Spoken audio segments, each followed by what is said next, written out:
Hey everybody, got another episode for you, and today I'm extremely excited. We have a couple new faces.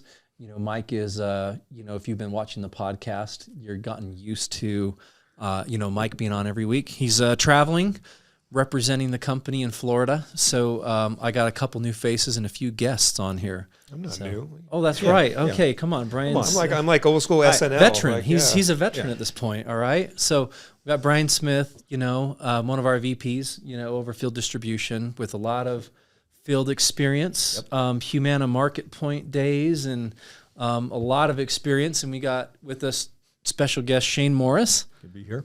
And again, he's another very experienced agent.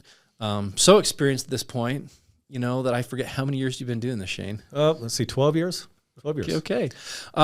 Before we get too deep into it, how did you get into the business anyway? I mean, we all have our stories of I talked to this person or this friend or, XYZ, but how did you get dragged into this industry? Yeah. I moved from Arizona to Utah in 2007 and, well, that was not a good year for not a good the year. economy. I was doing mortgages. So That's that was a real right. smart move, wasn't it? That was, as soon as 2008 hit, you were so money, right? I'm coming in this is, everything just went to everything in a handbasket at that point. And so I had to reinvent myself again. It's like, here I'm stuck in Utah. All my people that I know and contacts are in Arizona. And so then I go through this, all these things and then go through a lovely divorce. And now I'm a single guy here in Utah, so this is great. This is a great move all over the place, man. You got snow, crappy lovely weather. You missed the sun. You're divorced. I'm like, what am I doing? You're in the mortgage industry. This is going smoothly for me. So you're really selling yourself here, Shane. Yeah. Isn't it great? So I come out, and I meet someone, a good friend, and that was in the Medicare business, and I was like, I've never heard of Medicare, It's like, do you even make any money in Medicare? He goes, dude, let me show you some of my checks and stuff. I go, it's like the Wolf of Wall Street when he's like, yeah. show me your check and I'll quit. Yeah, I'll quit right now. I'll leave everything. Okay. Well, I had nothing to leave at that point, So I was open. It's like, all right, show me. Go. Okay, that looks legit. Let's, I'm willing to look into it. And so I went through my little learning curve and just kind of got in it. And I didn't know what I was getting into really. And then I was like, so every year I was like, okay, this is all right, Yeah. And this is, and I'm not making much in the first couple of years because back then there wasn't no, ability to what you can do now and to make money a lot quicker. Well, nothing's really changed there. You still need to have a good source of reliable income to right. get you through those first 2 years. And then I got remarried, and so fortunately my wife was making a little bit of income that I could just barely make it to go, just let me go do my thing. Let me go work. Yep. And then that gave me the ability to do it and not worry, which is not smart to go full time like that. I would tell people if you have the money, you can. It's very smart because look where you are now. Yes. Now it is smart because I would do it again. Yeah, right. There you go. Hey, this is very smart. The thing I love about this discussion is it's so relatable to anybody that's hearing this. If you're like a broker and you're like, oh yeah, I remember my first year in the business. It was pretty rough. I was eating rice and beans and rice. Cutting my expenses way down. It was ugly. It was hard. It just is. And we joke about a lot on the podcast that this is the best get rich slow scheme, that there is out there because it is. And it's a great industry, but the first year or two are rough. And I always tell people year 3 is a great year because you've learned, you've developed so much, you've become better. We joke about it, an agent, he always says you're a more skilled hunter, you just become better at your prospecting, your processes, you don't know what you don't know the first year in it. And as you go, you get better. And so year 3 is magical. You kind of were one of those guys. You just started from nothing, from scratch. Wow. Yeah. And here's where you are. And to listeners, I would tell you like Shane's a guy that could tell you everything about suspending FEHB or OPM benefits. How things coordinate with TRICARE or VA. Yeah. How things work with Marketplace and any little nitty gritty detail about how Medicare works or group plans. You've lived it. You've had to research and find that answer and it. And you're a knowledgeable source of information at this point. He was, let me interject a little bit. I like that. It's very nice of you to say that. Yeah. Shane is a very good friend of ours. He's one of the most loyal guys you could ever meet. So he is a very knowledgeable, smart agent. Anything you hear from him today, you can take to the bank, honestly. And whoever, Shane came to us 10 or so years ago via another upline or so that he was with. And I thank that upline for treating you so poorly to make you want to come over to there. How many years? How much did I pay? There's $100 right there. Right there, man. Hey, so how many years have we been doing business together anyway? Gosh, what has it been now? Do we have our 10-year anniversary Coming yet? up almost 10 years. It's been a while. And to be honest, I'm not trying to toot your horn or anything, but I've kind of floundered for a couple of years in the business, just where I was and who I was working as my upline and stuff. But it's gotten better. But with Dan, we started in our humble beginnings and with just a few of us. The sandwich shop office. Sandwich shop and just a few. And to see where you're at now, man, it's just phenomenal. Well, just phenomenal. Thank you. I appreciate that. And it changed my life. For my business life, to get connected to Dan, and that's when I started to move ahead. We don't talk about it a lot on the podcast. Like we don't really bring it up because I don't I try not to self promote and all that. But I will tell you. Thank you, man. Can't stop you. I mean, I would say this though, that like the reason I do what I do because I think I've had enough money for a lot of years to just kind of walk away and be on a beach somewhere, but.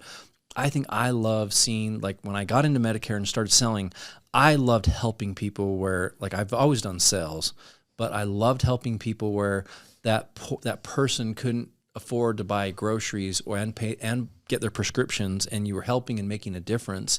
And it was, and it was great. And it was fulfilling and it felt good. And I was making a commission doing a good thing and it felt great. And I loved it. And as it's evolved over the years and we're an FMO and we're a distributor and we have thousands of agents and we do all this stuff, it's stressful, it's chaotic, it's crazy. I love the crazy, I thrive in it. But I will say like it's changed where I see a difference in people's life. Like it's changing their life. It's giving them a career path. I see people being able to buy the boat, to buy the big house, to go on the vacations, to have the freedom that they want and they achieve.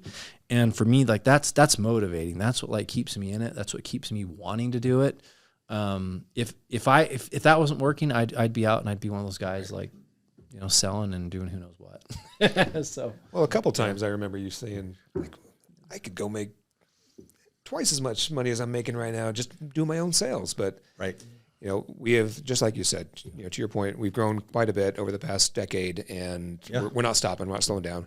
But the reason why we brought Shane on today, keep on keeping on, is because of his expertise in so many facets of the business, right? Whether it's sending out mail pieces and going to the kitchen table and selling in face to face, jumping on the phone. On that, But so, I will say some popular initiatives where I've had some requests from agents on the podcast we want to kind of hash out and talk about, and I think you're a good guest to have, is talking about retail initiatives and also doing community meetings, right? Those are things that are kind of an age-old perennial thing that have been around since the dawn of Medicare, and it's changed over time, but we want to talk about it. So Shane, you kind of early on in your career, I think we've all done it, like earned your stripes, so to speak, in done some retail booths, right? I have it. Oh man, that saved my hide, man, that first year, going into a Walmart and sitting in there.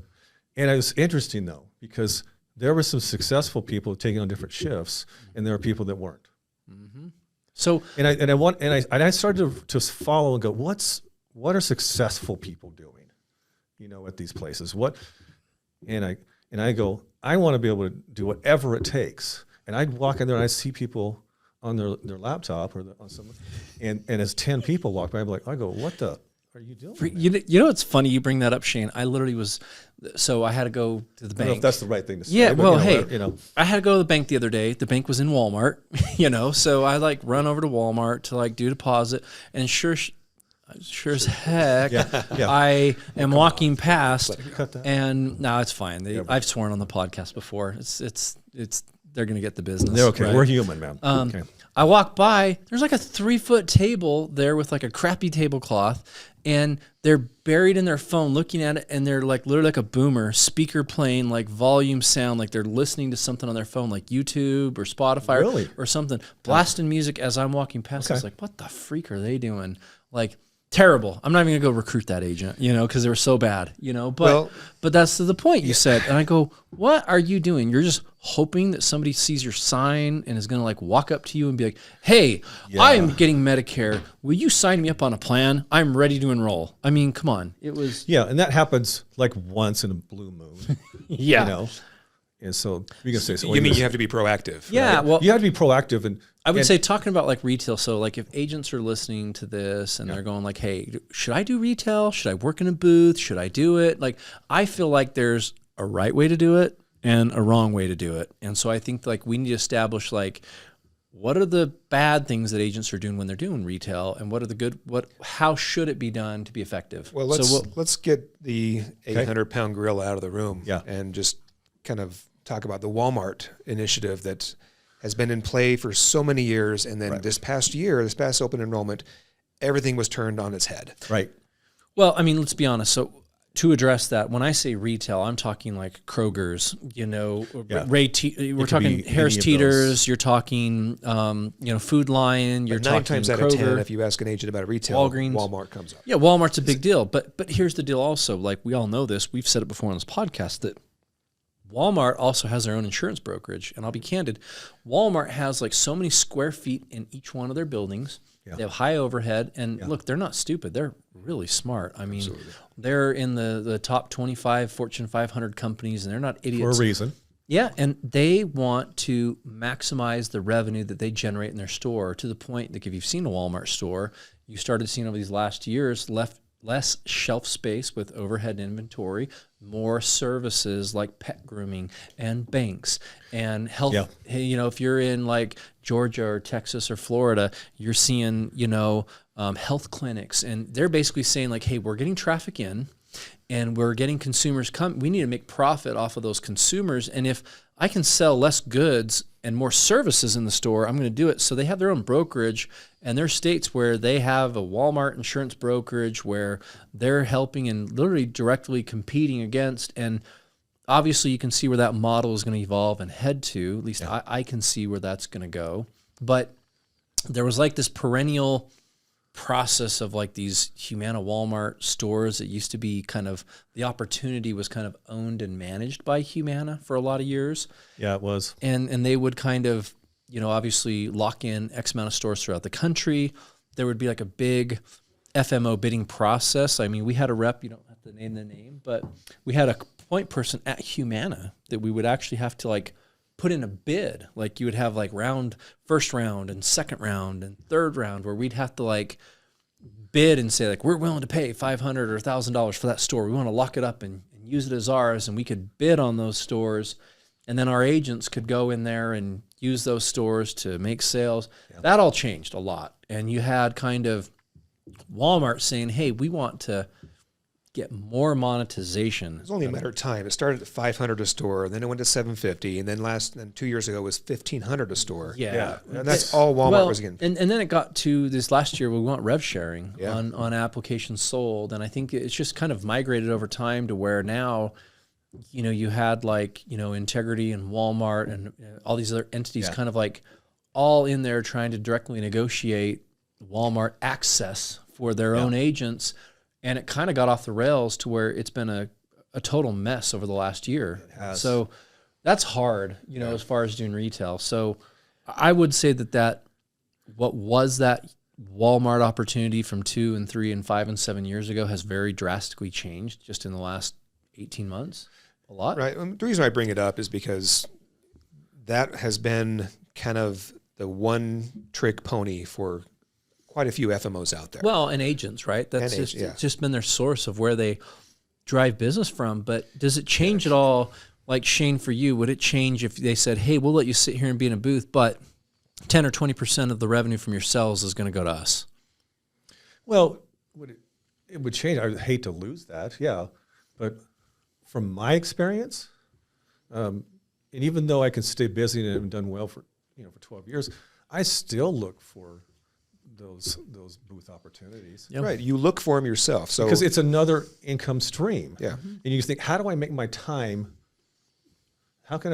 more valuable or whatever? Right. And maybe that's not to someone else. I go, that's not my choice to use to go to a booth. So here's, I would, I've had success doing it. So yeah, and I would say this, like, so let's getting back to retail in general, not just Walmart specifically. Let's talk retail. And I would say, like, hey, if you're an agent listening and you want to do retail, it could be a Kroger, could be you want to do a booth at the Salvation Army. It could be that you want to do a booth wherever where you're like really publicly facing and doing a retail booth.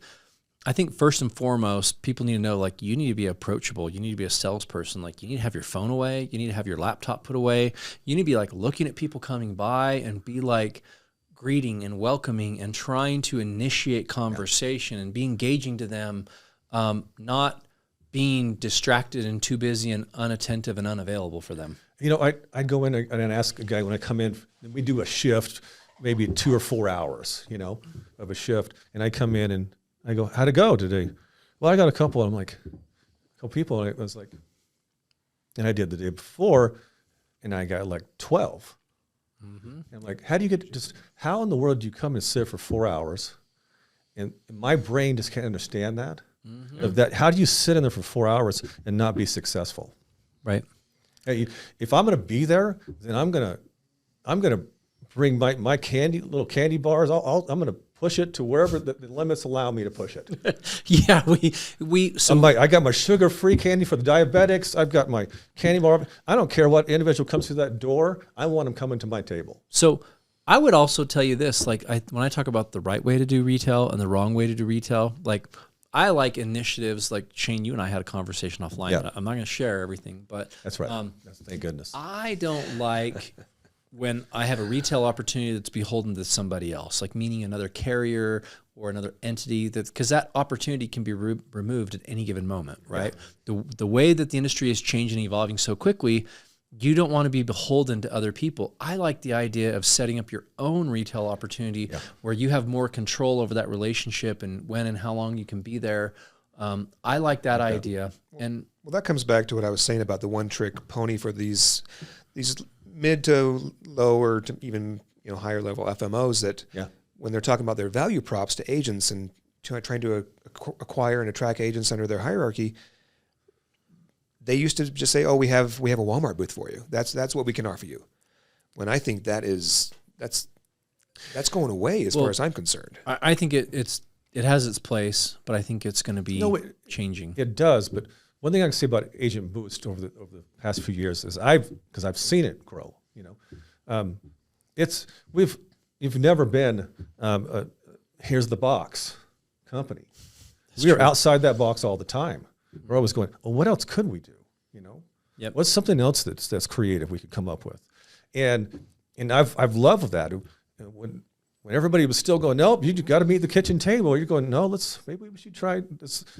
Online stuff is a little bit different. Well, we all grew up before anybody else was thinking it was popular and gotten into the business, and so it's nice to be able to be with someone that's staying ahead of the curve. But would you say, like, granted, we all grew up and we've had a good decade underneath us, right? Yeah, we all grew up in the heyday of the Medicare Advantage or Medicare industry, and I remember sitting at a Walmart and I'd write 45, 50 apps in an AEP, and that was considered good.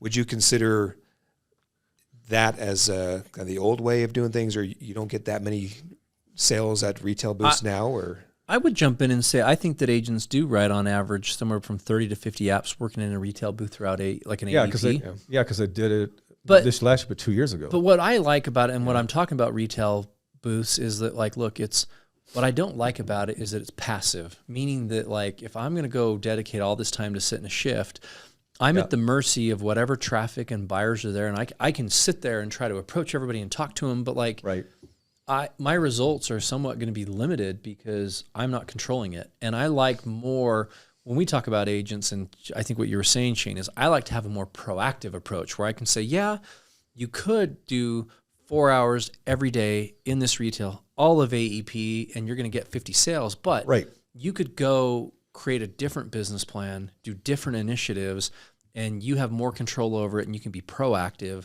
and you can go make more sales, deploying that time and effort into something else. And that's more about what I've said is, like, hey, that's a very passive, approach where I like to be more proactive. And if you own that opportunity, because a lot of agents have taken that retail initiative, no matter where it is, and they do business out of that retail location. So all their current members that they have on the books, they invite to that retail location to do plan reviews and whatnot. Instead of, booking appointments and going to their home or talking over the phone, if an agent has have them come there. Yeah, instead. and that's detrimental to you if you don't own the opportunity. Yeah, and that's good and bad, right? To have them come there, because my brain tells me to, as I'm sitting there helping somebody, I have little OCD problems. No way. Because so I see 32 people walk by as I'm helping this person. I love that. You're like, money, I'm losing money. That's money right there. That's they go, Shane, don't write this right now. Write it later. I just missed 9 other sales. Because it started dawning me like, okay, so I got the one in the hand and there's 32 in the bush, And so but I'm going, yeah, but I know I could get 3 and not have 1. So that's how my brain is working all the time, just thinking, because that brings up a good opportunity to talk about a correct way to work a retail event or opportunity or a table event, whatever you want to call it. Write them, and you're like, it's all about blocking and tackling, right? So if you've scheduled 4 hours to be at a retail event, you need to be present at that retail event. Yeah. Sure, your phone might ring of a client that may have something that you have to take care of here or there on the side. But just like you said, if you're on the phone helping a client that's already with you and 32 people walk by, you didn't plan your time very well. And you have to, again, your time is there. So when I see someone walk by and I'm looking for their eye contact. Yep. So as soon as they make eye contact with me, I have a couple of things I'll try to do to get them over to the table. I'll say, come here. Meet. Why not? I'm questioning, come here. Just like that.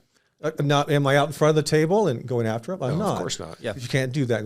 Now I've gone out in front of the table and I've stayed right there.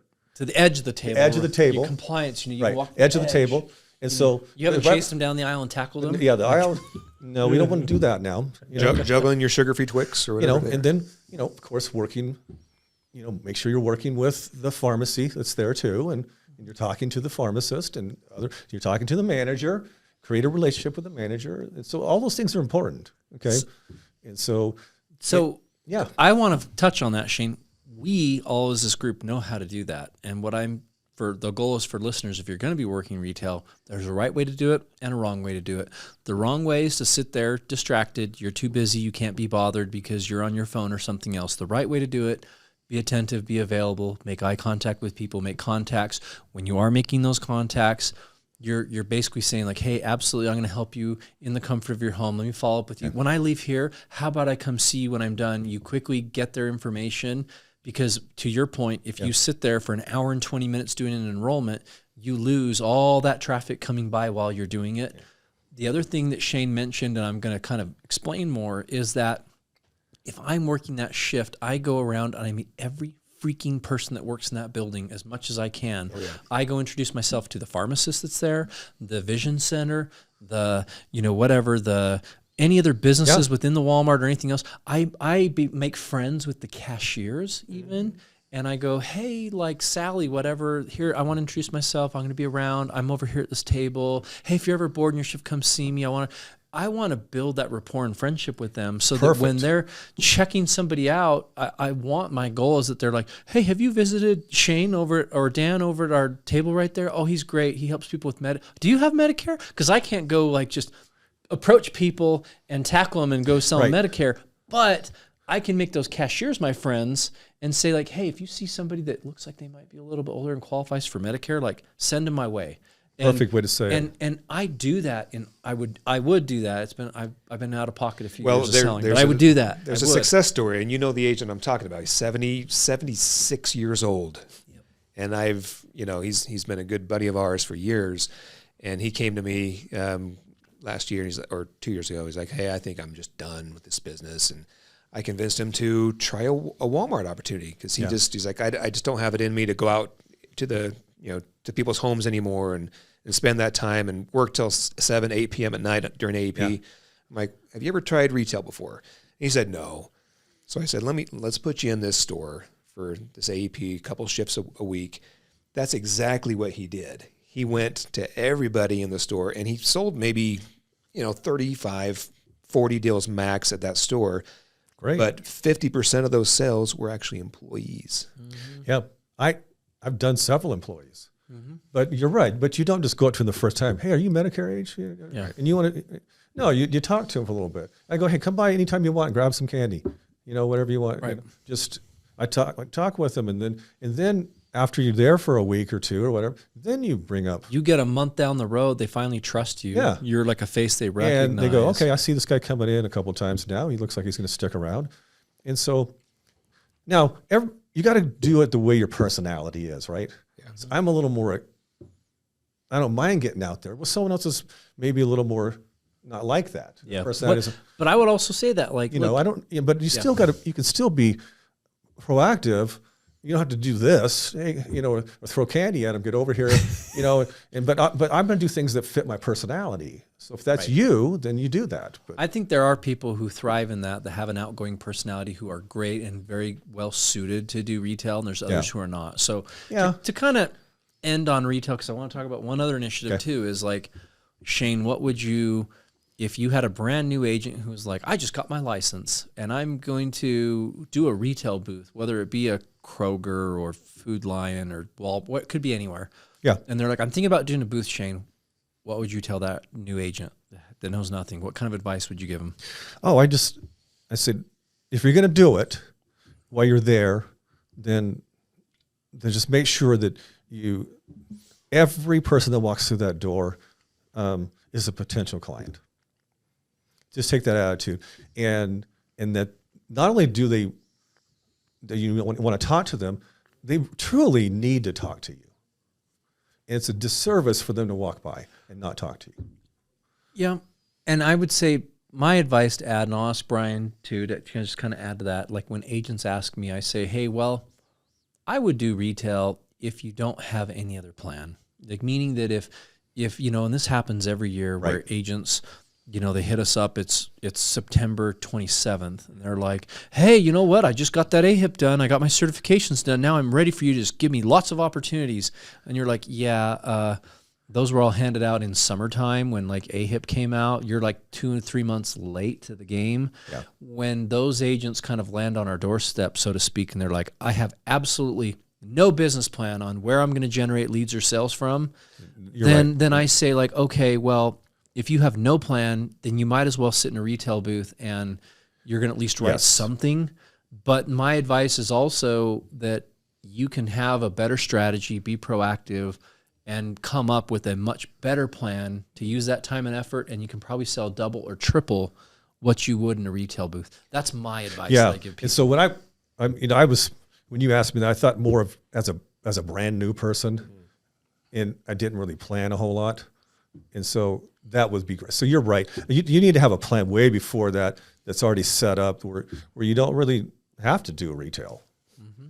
But well, it's good to pass the time, right? And I would say do not rely on your upline or FMO or whatnot to provide that opportunity for you. Oh no, right? The best opportunities out there, retail-wise or table and events at doctor's offices or anything like that, is self-made. Right. And if you create that opportunity by walking in, now I give agents not necessarily opportunities, but I give agents ideas and talking points to go and take to market, right? And create their own opportunities where they own it. And the trick, I would say the number one trick I would tell agents, no matter if it's a retail booth or it's a pharmacy that you're working with or a doctor's office, keep going back. Mm-hmm. Do not try it for a couple, shifts at a time or whatnot. Oh, damn it, I didn't get 5 sales. Or I didn't get anything, so I'm not going back anymore. No. Would I rather have a financial planner giving me referrals every month than going to a store? Yes. Come on. So let's make sure we spend our time wisely. So I think we all understand that going to a booth is not your number one priority. It's not going to be ideal. But we all understand what we want: marketing arms, don't we? Yep. We want income coming from several different sources.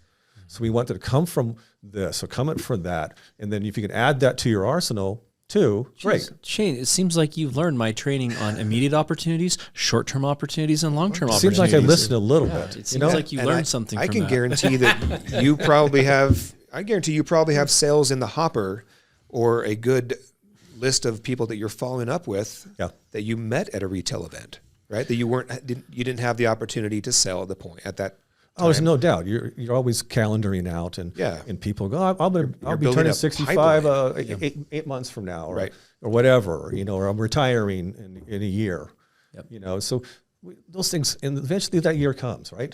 It's what's here now? Okay, great. Well, not to take a very quick veer, but I want to cram in one more opportunity too. So I think we've talked about at length, retail and doing retail opportunities, and again, I think anybody can know that there's a proper way to do it, and and probably a bad way to do it. But nonetheless, those opportunities exist abound. I mean, there's carriers that have different opportunities, and listen, if you want those opportunities, get in touch with us. We can plug you in with broker managers or specific retailers. We can plug you into those things.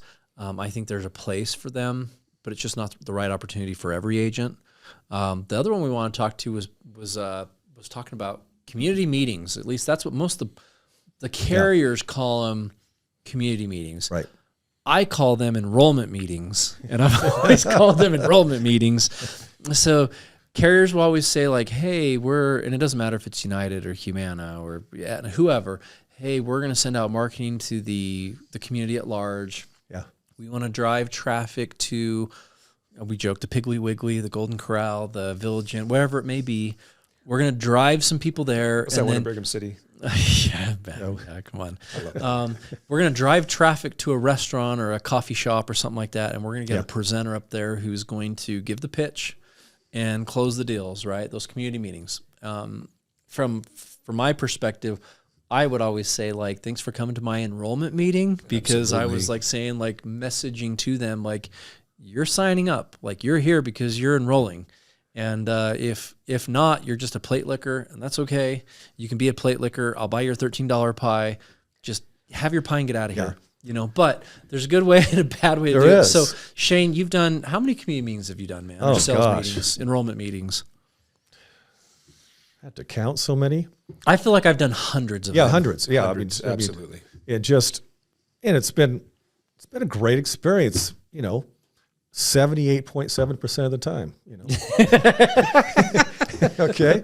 When there's no one showing up, that's not fun, is it? It's a show. No. But you can't control who shows up to meetings. So, but one of the biggest things I can say about the community meetings that I've found that helps truly is anybody that's RSVP'd, is you call them before that meeting. Yep. So you know exactly what plan they're on. You know how to categorize them when they come in. That this is someone that's serious. These are the ones I'm going to focus on. That one's not changing anything. And so you know who your audience is. Well, right. Really quick, let me share my best practices for community meetings when I was doing them. I was doing 15 to 20 every season, right? Right. And like clockwork, I would get multiple people RSVPing. What I would do, depending on who was advertising for the meetings, we know one of the big dogs out there would usually do most of the advertising, but proactively I would contact everybody that RSVP'd. Yep. And I would attempt to make an in-home appointment with them first and say, hey, thanks for RSVPing to my enrollment meeting. A lot of times there's going to be a lot of people there, and you may not get your questions answered, and you won't have a lot of one-on-one time. So I don't want you to feel like you don't get your questions answered if you have them. So great way to say it. Would you mind if we schedule a one-on-one together? Not only that, you'd kind of phrase it more in the sense of, hey, I'm going to give a lot of broad information, but it may not be specific to you. So if you're going to have me at your house, please, I'll come to your house, and we can kind of tailor the presentation specifically to you. And you don't have to talk about your health conditions in front of a group of people. And not only that, if you can still come to the meeting, and I'll still be happy to buy your pie or coffee or whatever. But that way, at least I give you my personal attention too. And a lot of people are like, hey, that's cool. Yeah. I mean, getting my free slice of pie was kind of wanted it, but yeah, come get it. I'll be happy to pay for it. But again, you get my one-on-one undivided attention if we meet. That's a big point. And to add on to that, because same thing is we know that they're on a certain plan, and the meeting's going to be a certain company Well, you have your selling objections, right? You can compare things, right? You may not want the plan that I'm representing. Yeah, you may not. So, but since we're independent, we definitely, we say that for sure. Then we can do that. Oh, you can actually do that. So that would be better for me. And I want to hear one of your funny stories about a community, if you have one. But here's a couple things. We'll going back to good ways and bad ways too. There's all these things about sales meetings, right? Number one, the venue does matter. You have to be selective in the venues that you choose. Number one, okay. Like we've all done these before, where you have venues and it's not a private room; it's like semi-private or something. And I've been in a situation where you're like on your sales mode, like you got your track down and you're gonna be closing these deals, and you got the kitchen 8 feet behind you dropping and breaking plates, and you've got a crying toddler 6 feet away too, and it's just a total train wreck. And they're distracted. Even if you're on point, your consumers are distracted, and you can't close your deal because the environment sucks. So a venue really does matter. Like where you're doing your sales presentations does matter, starting from scratch. Yeah. And do not rely on someone else to book those venues for you. Yeah. Yeah. Hey, you've been a victim of that, right, Shane? Where someone's like, "Hey, Shane, we're assigning you a presentation, and it's at this crappy place." And you show up. We didn't know you were coming. No, they didn't. Maybe you can sit in this back corner. And I've had people just get mad for all sorts of reasons, which is a lack of communication, obviously. Right. Hey, how often when they came to your sales meetings, where they're like, "Shane, you're cheap. How come you won't buy my meal?" Yeah. I used to get a steak dinner out of this. And I always tell people, like, "Hey, I'd love to buy you a meal. That'd be the best thing in the world." And we're in a strange industry that just limits us. It really depends on where you go to. So you can do it at we picked the wrong industry, guys. We could have been politicians. We could have gotten like paid for trips or yachts or all kinds of stuff. But God forbid we buy somebody I'm always invited. Me and my wife steak are it out back. Well, you know how buffets are situated, right? You have to pay before you go in. And that's a tough one too, because they're going, "Hey, can I just go grab my mashed potatoes and fake corn or whatever?" Oh, I've had people show up into my meeting with a plate. They come with a plate inside, and they expect me to pay for it. Yeah, it's very, very weird. You never know when you open that door what's going to happen. But real quick, so there was this really awesome location that I used to do meetings at. They actually catered to the senior population, or maybe not senior population, but they had a ramp for ADA, right? Right. And many seniors frequented that establishment. We'll just say that. And I had a really good turnout. So there was about 45 people booked for this event that I did. And United Healthcare, I just named their name. They called me. It's like, "Hey," they said, "Hey, Brian, looks like you have quite a few people RSVPing for this event. That's all right. Do you need some help?" You just gave them more street cred. They're fine with it. And I said, "Absolutely, yeah. Come help me out. That'd be great." So I had 2 reps show up from United Healthcare to help me out for these 45 people.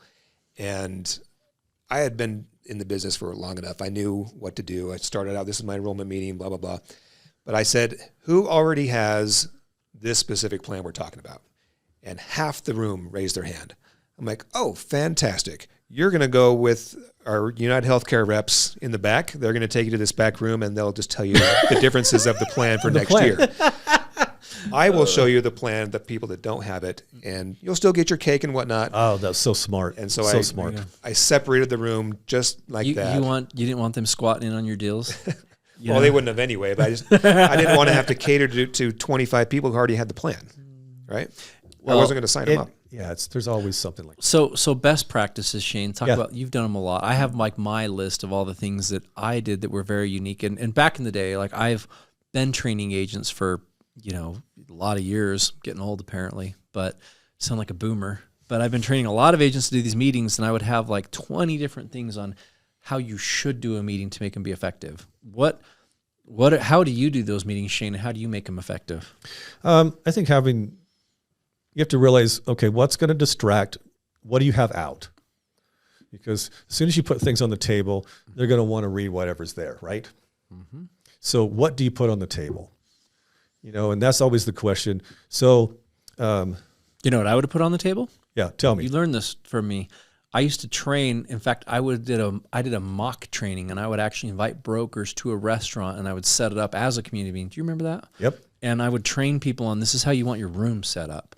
And what I would put there was like my business card with my information, like a BRC card, like a scope of appointment, and like an application. Like that's the information that I would put there for them to review. Yep.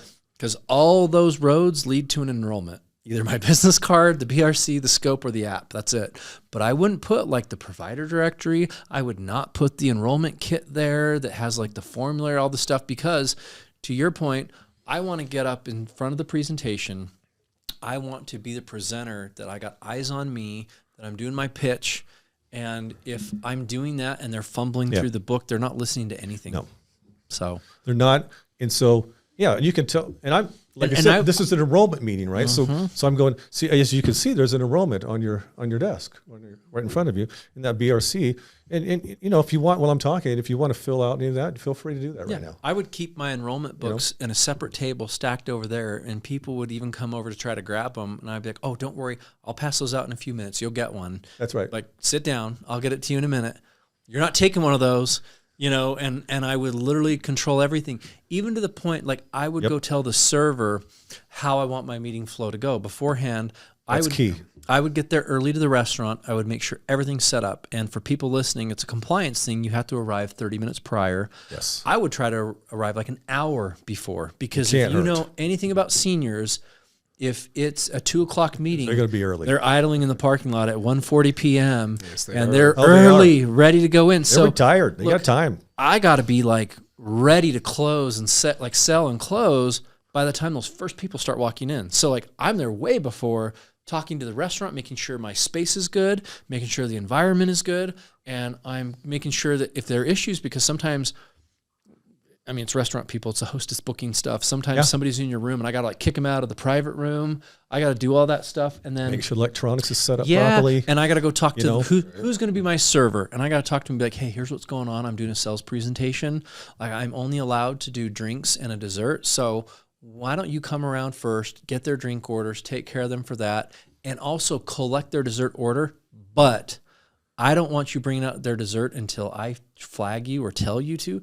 Don't bring out their food until then. Right. Okay. So I would set up everything, because candidly, I'm like, when I'm done with my pitch and I'm going around closing the deal, that's when I want the dessert to come out, because they're having their 10, 15 minutes to eat their dessert while I'm going around getting contact information, following up, doing enrollments, all that. Because key. If not, if the server just does their thing, they're interrupting their presentation, they're talking to people, it's distracting, they drop the desserts or whatever, people hurry and eat, they leave before your presentation's over, or you're done, and they're like escaping and running out the back door. Yeah. They haven't filled out a BRC. They haven't signed in with their name or enough there. I would introduce the server to the group. Hey guys, this is so-and-so. They'll be taking your drink order real quick. Please have your dessert order ready as well. Right. And that way they know what's happening while I'm chatting with people. Those seem like small things, but they're not. I mean, if you don't do that properly, you can lose half the room. Just like that. They got it too soon and they're out of there to something else. Would you mark, Shane, like on your sheets? Like, I remember, like, I always hear myself talk and I sound old, but would you get your sheet before a meeting like that? And like, I would have all the attendees on there too. And like, you know, cause there's things like compliance where, you know, you can't require that they check in. So I can't be like, hey, you're required to do a sign-in sheet. But you can say like, oh, hey, I'm Dan. I'll be doing the presentation today. Nice to meet you. What's your name? And it's like Mary. So, of course, I'm like, Mary. Check. I don't see your name on here, it's not on to there. be honest. Like, which is fine. I'm glad that you came. You know, I don't want to not feel welcome. I'm like, it's excellent you came. You weren't on my list. It's a pleasant surprise. You know, I'd always be like, this is a pleasant surprise. Would you mind if I get your information so I can add you to my attendee list? And usually, like, I would say 80, 90% of the time, they're like, yeah. And they'll readily fill out a BRC or whatever. But you should do that, because I'm like, if Mary goes and escapes my presentation, I have no contact info. No way to follow up. There's no way for me to ever go get that deal. There's nothing more important in the beginning than that information. And do it in the right way, right? We can't, you know, because I need you to put down your address and your everything right here. Hey, if you don't put it down, I'm not buying your pie unless you do that. Yeah. I'm just kidding. Well, I'm not extremely good at remembering people's names right off the bat. Dan is phenomenal at that. I don't have that ability until I've met you a few times. I tried one thing where I just bought those "Hello, my name is" tags. I just set that at the front desk where they were walking in with a Sharpie. Every And single I have one. used that. Every single one of the people that showed up to that event put their name on it and stuck it on their chest. And then when I was up front, giving the presentation, I would call people by name. Hey, Sherman. Hey, Joan. It makes a difference. It helps big time, yeah. And it helps to color code those, right? Mm-hmm. So that you make sure that the person that's on the plan takes the red one. Correct. And the one that's not on that plan takes the blue one. We can't all. What people don't understand is because then you can see who is and who isn't. I taught you that. You did teach me that. I thought I stole that. We're myself. dropping some real deep cut, like real industry tricks for people listening. Like these things make a huge difference, and we have, groomed and procured and created salespeople over decades that have this process down, like refined. And so, if you have like a Shane Morris walking into a sales presentation with 30 attendees and you got the FNG, the brand new guy, going to do a sales presentation, I'm highly confident that you're going to close 3 or 4 times as many as the brand new guy that is not implementing all these tricks of the trade. Yeah, I would say that, you got that brand new guy. It's going to be a significant difference versus a seasoned person who's done this many times. The results are going to be far different that way. Yeah. And so I think it all starts like when I try to tell agents about right way, wrong way, good way, bad way to do things. It's like it starts from the prep work ahead, calling the RSVP list, trying to get that person to schedule an in-home appointment where you can personally address their health questions or network questions or medications privately, ask for referrals. Hey, still come to my meeting. And even then, you can tell them what a great experience you had with me and kind of be my ambassador, right? Yeah, come and bring somebody with you. Yeah, bring a friend. I would actually invite current members in my own book. I'm like, hey, I'm doing an event by your home. I know it's close by, and that's where I haven't done that, but I think that would be a smart thing to do sometimes. It bolsters you up as the professional in the industry because they're buying a product, but they're also buying you as the agent, and so it helps. I need to take some more time to really think about that. And not only that, because there's not a ton of people coming to meetings anyway nowadays. Not like it used to be, not in the heyday. Yeah, I know. And sometimes you get hit. It's a good opportunity for those current clients too to say like, yeah, I've known Shane for 5 years. He's solid. He answers my questions. He responds. Yeah, I didn't think about that as a credibility thing too. If you bring one of your clients that just loves you, you didn't think you'd learn something. If I could find one that really loves me, though, that'd be great. So you got to do that. You got to do all these little nuanced things. You really have to like. The other thing that I would tell you when I used to do these enrollment meetings, because we got to call it the right thing, these enrollment meetings, I would know where I'm at, the area of the plan that I'm presenting, and I would know the strengths of the plan and also the weaknesses of the plan. And I would also know that, hey, the people who are maybe, what are their buying objections or obstacles or reasons that they're not going to buy? And I would also know like, okay, and I'm going to address those proactively in the presentation. For example, I would be in a certain area and be like, hey, just for example, here's this particular plan. This is an HMO or a PPO or whatever, and that means this. And I would describe what that means so that they're not concerned about it. And I would be like, hey, just so you know, like we talk about a network, but this network includes this and this and this and this and this. And I would talk about the robust network or the hospital systems are included so that that's not like a deterrent or like a reason that they're maybe concerned about buying. I would want to address those things on the upfront to prevent me being able to close it. Does that make sense? Yeah, absolutely. And I would kind of really highlight and emphasize the strong parts of the plan, like in a very proactive manner. Of course, you still cover the things that are not great, but it's all about how you present the information too.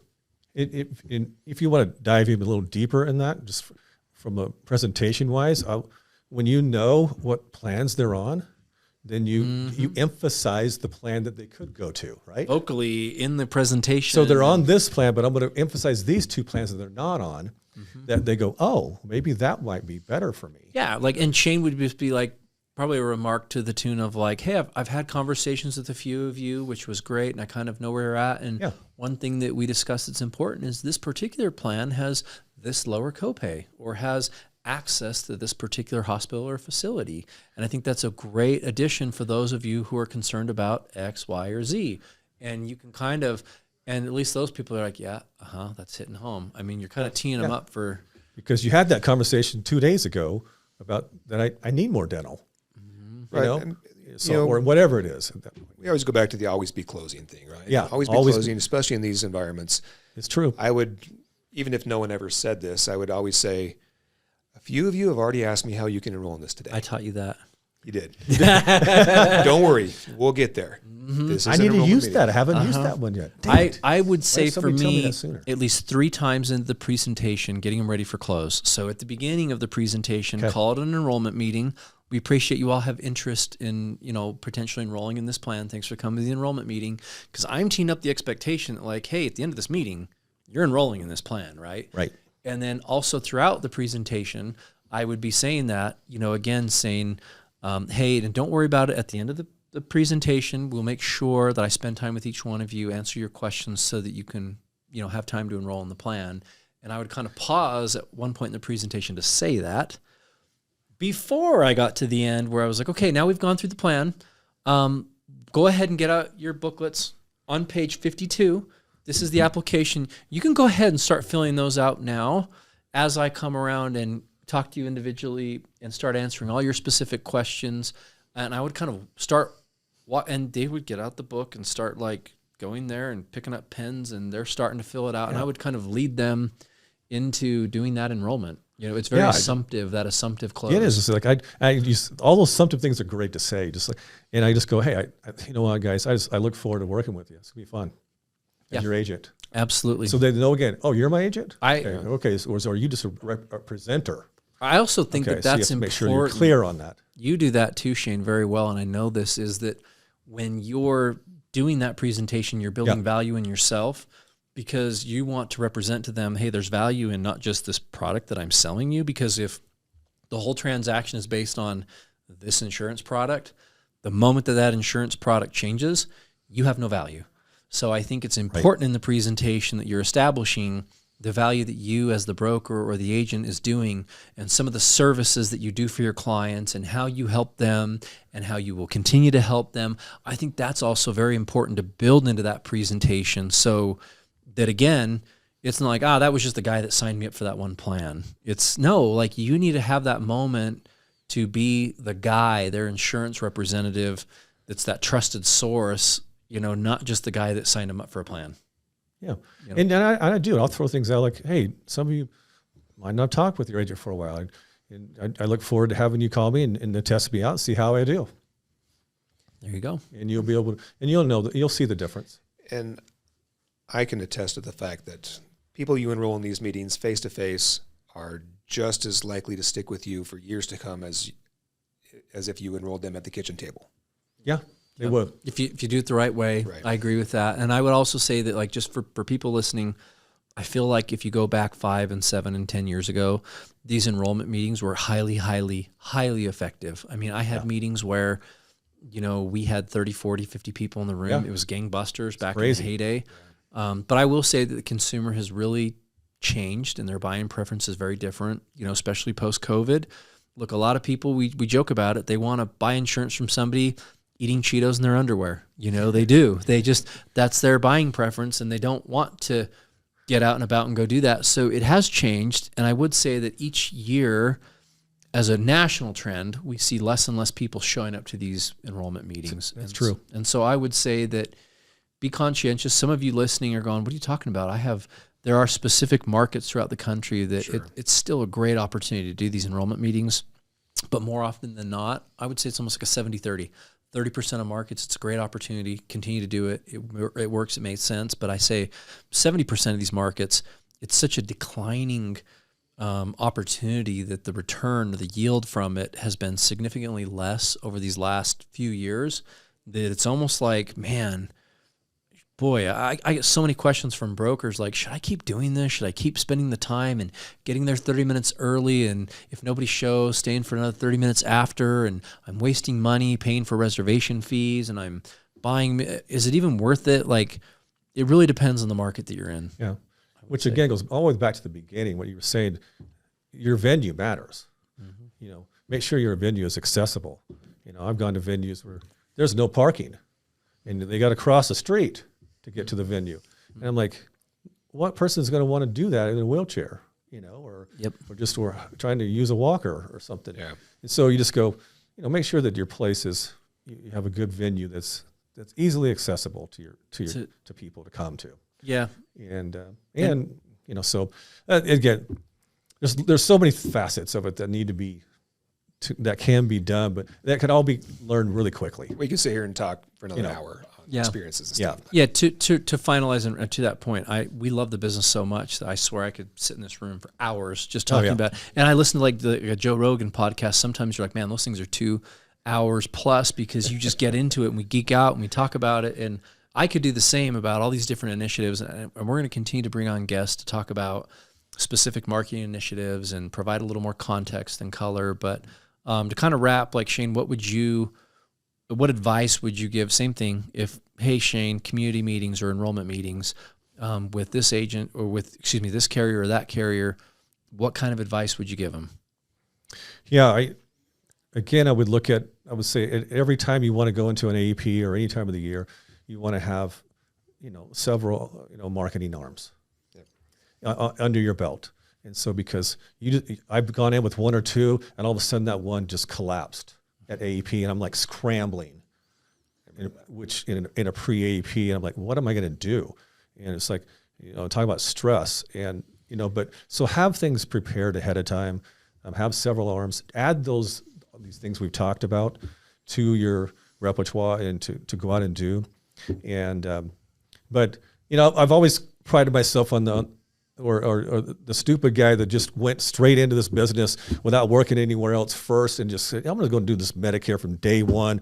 And so I've learned how to work it slow. And I think, oh my gosh, but the opportunity now is just not even, it's so much better now than you ever thought it would be. Yeah. You can grow it quicker than, I'm jealous of people sometimes, like, how in the heck did you get to where you are so quickly? And it just, with the way the things are now, you can create success so much faster.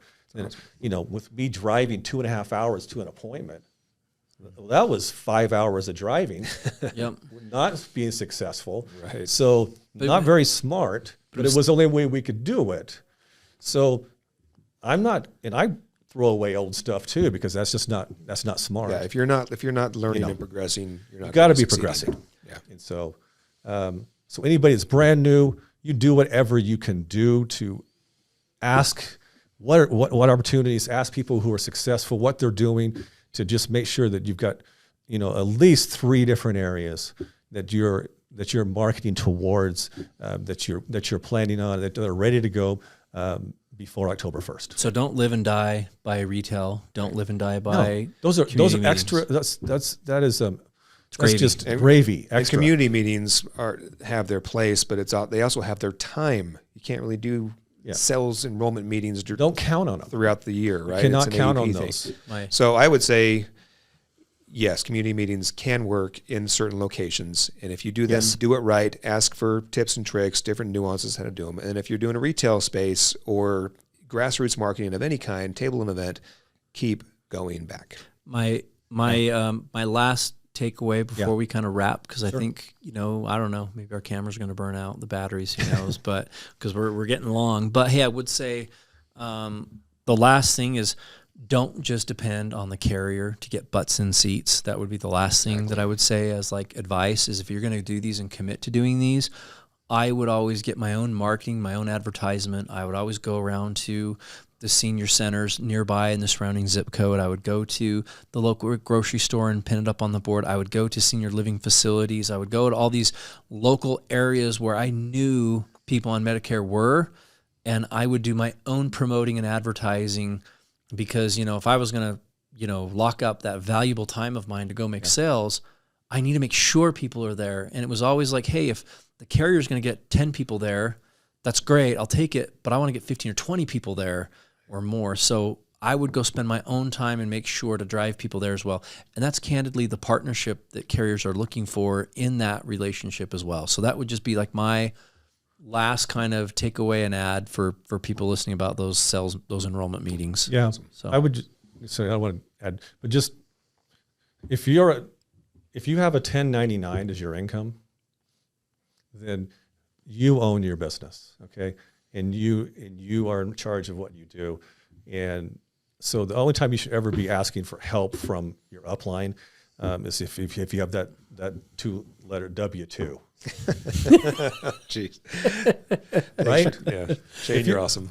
If you're 1099, you don't ask for stuff. Okay. I haven't been that way. So, and I'll go figure it out. Yep. So can I go through all the texts that you've sent me asking for stuff? Just kidding. Yeah. Burn all those, get rid of those now. No, I appreciate that comment. But because that speaks to somebody that's a true professional. Yeah. So you guys are smart enough. Everybody's smart enough out there to figure those things out. Good. Yep. Well, I appreciate it. Well, Shane, this may not be the only time you're on the podcast. I'm sure maybe we'll have a round two. If I don't come back at all, this has been fantastic, guys. Yep. Appreciate you coming, man. Love to have you today, man. Really appreciate it. We'll catch you all next week. Thanks, guys. All right. See you.